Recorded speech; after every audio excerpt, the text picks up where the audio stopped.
রান্নার স্বাদ ও ঘ্রাণ বাড়াতে দারুচিনির ব্যবহার বহু পুরনো।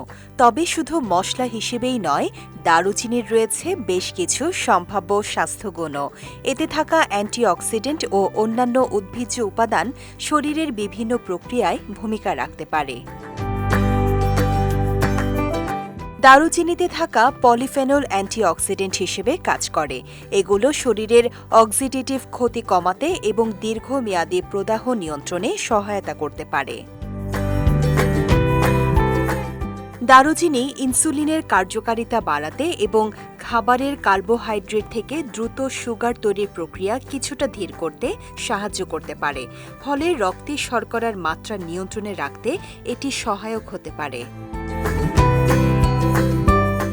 নিয়মিত ও পরিমিত দারুচিনি গ্রহণ রক্তে কোলেস্টেরল ও ট্রাইগ্লিসারাইডের মাত্রা কমাতে এবং রক্তচাপ নিয়ন্ত্রণে রাখতে কিছুটা সহায়তা করতে পারে। ফলে হৃদযন্ত্রের স্বাস্থ্যের জন্য এটি উপকারী হতে পারে।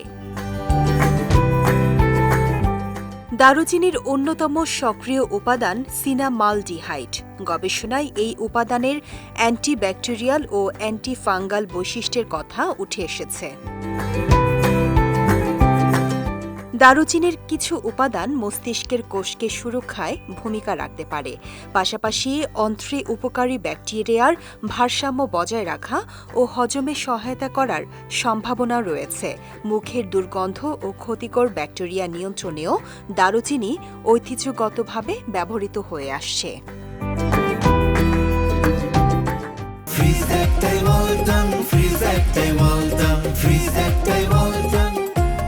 তবে দারুচিনি কোনো রোগের চিকিৎসার বিকল্প নয়। অতিরিক্ত দারুচিনি খাওয়াও নিরাপদ নয়। বিশেষ করে ক্যাসিয়া দারুচিনিতে থাকা কুমারিন বেশি পরিমাণে গ্রহণ করলে লিভারের ক্ষতির ঝুঁকি তৈরি হতে পারে।